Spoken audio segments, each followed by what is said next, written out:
हा चला लक्ष द्या या ठिकाणी। तर आपल्याला माहित आहे की अन्न आणि औषध प्रशासन विभाग जो आहे त्या विभागामध्ये रिक्त पद आणि त्या रिक्त पदाच्या संदर्भात या ठिकाणी जी काही माहिती आहे हे माहिती तुमच्यापर्यंत पोहोचवण्यासाठी आपण हा व्हिडिओ बनवत असतो।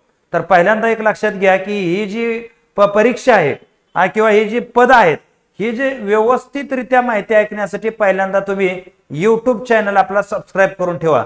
मग जेणेकरून काय होईल की प्रत्येक व्हिडिओ तुम्हाला सर्च करायची गरज नाही भासत, तर डायरेक्ट काय अपडेट आलं तर तुमच्यापर्यंत थेट पोहोचतं। आता पाठीमागं आपण ह्या ऍडच्या संदर्भात बऱ्याचशा गोष्टी पाहिल्या आणि त्यानंतर आपण प्रत्येक ज्या पोस्ट आहेत त्या पोस्टनुसार साधारणतः क्वालिफिकेशन काय असेल हे क्वालिफिकेशन पण विद्यार्थ्यांना सांगितलं की 10,468 पद भरायचे वगैरे वगैरे। त्यानंतर प्रत्येक पदाच्या संदर्भात पात्रता काय आहे या पात्रतेविषयी आपण बोललेलो आहे। आता बरेचशा विद्यार्थ्यांचं म्हणणं आहे की याचा अभ्यासक्रम काय असेल। आता त्याच विषयावरती आपल्याला चर्चा करायची। 8-10 मिनिटाचा व्हिडिओ राहील तुम्हाला सांगतो, तर तो शेवटपर्यंत नीटनेटका बघा का तर तुम्हाला तुमचं पूर्ण विजन क्लिअर होईल। कारण ह्याचं असं आहे का आता ही BMC ची ऍड आली, ऍड येणार बऱ्याच दिवसाचं चाललेलं होतं, पण ऍड आली आणि परीक्षा पण या ठिकाणी असं बोललं जाते की लवकरात लवकर होणार आहे। म्हणजे आपल्याकडे पुरेसा वेळ पण राहिला पाहिजे ना की परीक्षामध्ये आणि ऍड मध्ये की या ठिकाणी ऍड आली लगेच पेपर झाला तर तुमची तयारी पाहिजे। आणि म्हणून हा जो अभ्यासक्रमाचा मुद्दा आहे तो व्यवस्थितरित्या तुम्ही बघा, जेणेकरून तुम्ही आजपासून थोडी तयारी राहिले तर नक्कीच तुम्हाला याचा फायदा होईल। आता पहिल्यांदा जर आपण पाहायचं झालं तर इथं बघा आपण या पदामध्ये ज्याला सहसंचालक प्रयोगशाळा अन्न औषध किंवा सहाय्यक संचालक एकच पद आहे, नाव वेगवेगळे आहेत, किंवा सहाय्यक आयुक्त औषध हे पद एकच आहे। हे 175 पद आणि त्यामध्ये ड्रगचे 250 पद आणि या ठिकाणी 670 औषध निरीक्षक पद आणि 900 अन्न सुरक्षा पद ही जी पद आहेत। आता एवढी पद निघतील का तर ही रिक्त पद आहेत। हे रिक्त पदाला ज्यावेळेस वित्त आयोग परमिशन देतं तेवढीच पद भरली जातात। आता यामध्ये लक्षात घ्या की वित्त आयोगाची परमिशन यातल्या बऱ्यापैकी पदांना मिळणारच आहे का तर या डिपार्टमेंटमध्ये काही वर्षापासून भरती नाही आणि झाली 1-2दा प्रक्रिया ती पण रखडली गेल्यामुळं परमिशन ही द्यावीच लागणार आहे। ऍड ही येणारच आहे, यामध्ये काही शंका नाही। आता यामध्ये बघा ही जी पद आहेत ही साधारणतः एवढी अन्न सुरक्षा अधिकारी औषध निरीक्षक वगैरे ही पद MPSC मार्फत भरली जात असतात। कशा मार्फत? MPSC आणि MPSCतून राज्य सेवेमार्फत ही पद भरली जातात। तर राज्य सेवेची जी आता सध्याची एक्झाम आहे त्यामध्ये राज्य सेवा पूर्व आहे, त्या पूर्वनुसार पूर्ण आपण पाहतो पूर्वचा जो राज्य सेवेचा सिलेबस आहे ज्याला कंप्लीट GS आणि CSET चा भाग आपण म्हणतो, तर हा पूर्वचा सिलेबस राहतो। आणि मुख्यमध्ये या ठिकाणी हा जो सिलेबस आहे हा सिलेबस तुम्हाला आपण एक्सप्लेन करणार आहोत। मुख्यमध्ये काय असतो हा डिस्क्रिप्टिव्ह सिलेबस आहे, तो आपण एक्सप्लेन करूया।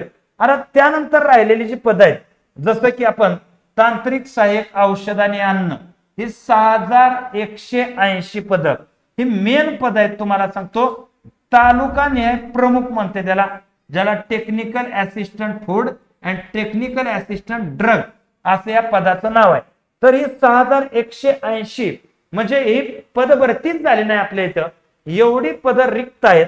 आणि या पदासाठी सरळ आपण पाहतो IBPS किंवा TCS ची मदत घेतली जाते। आणि इथं कसं राहतं 60-40 असा पोर्शन आहे। 60% पोर्शन हा पोर्शन झाला हे बघा GK गणित बुद्धिमत्ता मराठी इंग्रजी। म्हणून मी विद्यार्थ्यांना काय सांगतो की सध्या तुम्ही हे विषय करून ठेवा। IBPS TCS नुसार याची आपण जबराट अशी तयारी करून घेतोय, सध्या हे विषय करून ठेवा का तर परत काय अचानक सगळं झालं होईल असं नाही, पण झालंच तर तुम्हाला वेळ मिळाला पाहिजे का तर मागं टेक्निकल ठेवा, नाहीतर मागं सगळंच ठेवचाल तर मग अडचण येईल। आता इथं तुम्हाला याचं क्वालिफिकेशन मी सांगितलेलं होतं, कशाचं? तांत्रिक सहाय्यक औषध आणि अन्न।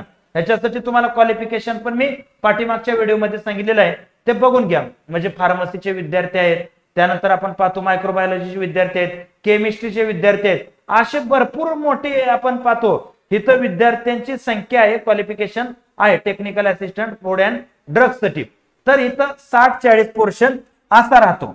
आता उरलेले पद जसं की लिपिक आहे, वरिष्ठ असो कनिष्ठ असो, टंक लेखक झाला, शिपाई झाला, ही जी बाकीची बरीच पद आहेत हे बाकीची पद ही पण सरळ सेवेनच भरली जातात, म्हणजे IBPS TCS कडनं भरली जातात. आणि यामध्ये लक्षात घ्या की इथं 100च्या 100% सिलेबस कोणता आहे, तर 100च्या 100% सिलेबस हाच आहे.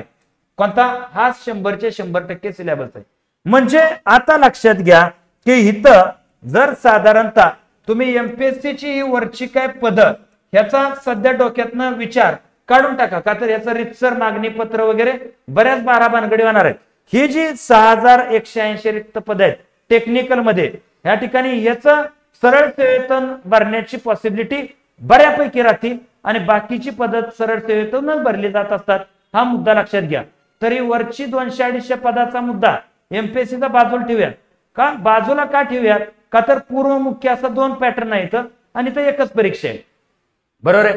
तर आता बघा तुम्हाला मी हा 60% पोर्शन सांगितला काय असेल, म्हणजे गणित बुद्धिमत्ता GHGK. आता 40% हा जो पोर्शन आहे हा पोर्शन काय असेल, किंवा इथं MPSC चा जो मुख्यचा सिलेबस आहे हा इकडं डिस्क्रिप्टिव्ह राहील पण इकडं ऑब्जेक्टिव्ह राहील. म्हणजे मी आता पुढे जे 40% मध्ये जे पॉइंट सांगणार आहे हे पॉइंट लक्षात घ्या.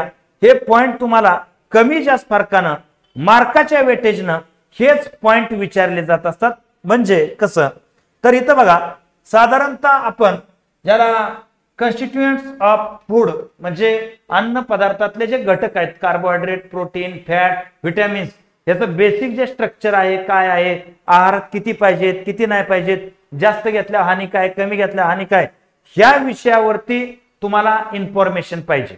मग त्याच्यासाठी इकडं MPSC असेल तर ती डिस्क्रिप्टिव्ह पाहिजे आणि सरळ सेवेत असेल तर ती ऑब्जेक्टिव्ह पाहिजे. पण ह्याची इन्फॉर्मेशन तुम्हाला पाहिजेच. आणि ह्याची तयारी आपण कधी करणार, तर ह्याची तयारी ऍड आल्यावर करणार. आता त्याच्याबरोबर काय राहते, फूड न्यूट्रिशन, अन्न पदार्थातलं पोषण कसं असतं. जसं की आपण पाहतो अन्न पदार्थातून तयार होणार एनर्जी असेल किंवा अन्न पदार्थातून तयार होणारे डिसीज असतील, अशा प्रकारे जे मुद्दे आहेत अन्न पदार्थाचं न्यूट्रिशन. त्यानंतर फूड सेफ्टी, जसं की आपण पाहतो अन्न पदार्थाला दूषित करणारे सूक्ष्म घटक मायक्रोबियल असतील, काय केमिकल घटक असतील, या ठिकाणी फवारणी काय फिजिकल हाताळणी वगैरे असतील, तर कशा प्रकारे या घटकामुळे अन्न पदार्थाचं दूषीकरण होतं आणि कशा प्रकारे या ठिकाणी ते दूषीकरणापासून वाचलं पाहिजे. म्हणजे हा सिलेबस तुम्हाला पाहिजे ना, तर डिस्क्रिप्शन मध्ये जो टेलिग्रामची लिंक आहे तिथं जाऊन टेलिग्रामला तुम्ही जॉईन राहा, जेणेकरून हे PDF पण तुम्हाला प्राप्त होईल. बरोबर आहे. त्यानंतर बघा फूड ऍडिटिव्ह, म्हणजे साधारणतः आपण पाहायचं झालं की फूड प्रिझर्वेशन मध्ये या ठिकाणी जे आपण पाहतो की फूड प्रिझर्वेशनचे जे मुद्दे आहेत, जसं फूड प्रोसेसिंग मध्ये कशा प्रकारे प्रिझर्व केले जातात वगैरे ते आहेत. त्याच्याबरोबर फूड पॅकेजिंग आहे, हे फूड पॅकेजिंग कशा प्रकारे केलं जातं, काय केलं जातं, हे मुद्दे ह्याला परत एक्सप्लेन करेन मी. फक्त वरवरनं लक्षात घ्या. प्रिन्सिपल ऑफ फूड आहे, technology of fruits vegetable processing कशी असते ते आपल्याला बघावं लागेल. Technology of plantation crop herbs आणि स्पायसेस, हे मसाल्याचे पदार्थ असतील, या ठिकाणी अन्न पदार्थ असतील, कशा प्रकारे प्रोसेसिंग करायचं. त्यानंतर technology of meat fish poultry, म्हणजे मांस मटन मासे अंडी, ह्याचं कशा प्रकारे आपण पाहतो प्रिझर्व केले जातात, काय केले जातात ते आहे. त्यानंतर या ठिकाणी सिरियल प्रोसेसिंग आहे. त्यानंतर लिगम अँड ऑइल सीड प्रोसेसिंग आहे. म्हणजे अवघड असं काय नाही. Technology of milk and dairy product आहे. म्हणजे एकंदरीत आपण काय करतो, इथं इंग्लिश शब्द ऐकला की आपण निमार्द इथंच डरगळून जातो. तर घाबरायची काही गरज नाही. तुम्हाला सांगतो इथं जर पाहायचं झालं तर food technology of milk food dairy product आपण बघतो, दुधाची पिशवी आली तरी त्याच्यावर काय असतं, होमोजनाइज्ड अँड पाश्चरायझ्ड मिल्क. म्हणजे यामध्ये आपण पाहतो पाश्चरायझेशन कसं करायचं. होमोजनाइज म्हणजे नेमकं काय केलं जातं, फॅट कशी चेक करायची, त्याचं डिग्री कशी चेक करायची, त्या बारक्या बारक्या गोष्टी आहेत त्या. एवढं यात म्हणजे हे बघितल्यावर असं मुळ्यात झाल्यागत तोंड करू नका तुम्ही, हे लक्षात ठेवा. त्यानंतर युनिट ऑपरेशन आहे, स्नॅक्स टेक्नॉलॉजी आहे. आणि त्यानंतर organic food, GM food, irradiated food असेल, फंक्शनल फूड्स अँड या ठिकाणी फूड फोर्टिफिकेशन असेल. त्यानंतर FSI काय आहे, त्यानंतर आपण पाहतो FAO काय, SPS काय, TBT काय, ह्या ज्या WTO काय, तर या सगळ्या संघटनांची फूड रिलेटेड काय काय कामं करतात ही माहिती आहे. आणि म्हणजे आता एक कॉमन फॅक्टर तुम्हाला लक्षात आला का, की इथं हे जे आपण पाहतोय हा फॅक्टर नेहमी लक्षात ठेवा, हा मुद्दा लक्षात ठेवा.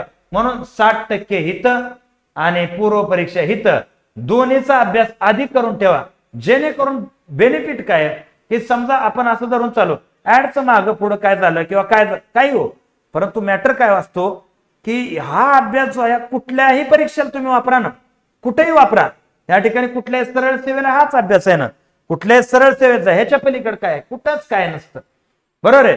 आणि म्हणून तुमचा अभ्यास वेस्ट नाही, जॉब करताय, हा अभ्यास चालू आहे. हा अडचण काय, इतर पण परीक्षा देऊ शकताय तुम्ही हा अभ्यास असल्यामुळं, आणि त्यानंतर ऍड आल्यावर टेक्निकलला कमी दिवस राहिले, नो डाऊट तेवढ्या काळात टेक्निकल करून घेऊ शकतो आपण.